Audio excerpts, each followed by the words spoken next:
अहमदुल्ला शाह मदरासी की गर्दन काट कर दिल्ली के चांदनी चौक पर 8 दिन गर्दन अंग्रेजों ने लटका दी, गर्दन काट के लटका दी ताकि इनका सर देखकर मुसलमान पीछे हट जाएं कि अब हालात नहीं ठीक रहे, अब मौला सब कट जाएंगे। लेकिन मौलाना की सर अक़दस से अहमदुल्ला शाह मदरासी के मुबारक सर से 8 दिन तक खून टपकता रहा,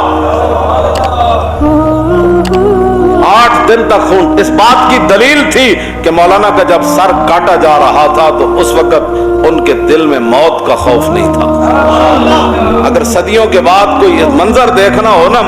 कि मौत को देखकर मौत की आंखों में आंखें किसने डाली, तो वो सद्दाम हुसैन की फांसी है कि मुसलमान अपने बंदों का नाम ही नहीं लेते। पहले एक साजिश बनाई जाती है ना, पहले हमारे खिलाफ एक साजिश बनाई गई, लब्बैक वाले बड़े इंतहा पसंद हैं, बड़े दहशतगर्द हैं, बड़ा इनकी जनाब ये मुल्क बंद कर देते हैं, ये फलां कर देते हैं। फिर उसके बाद हमारे खिलाफ जब वो क्रैक डाउन हुआ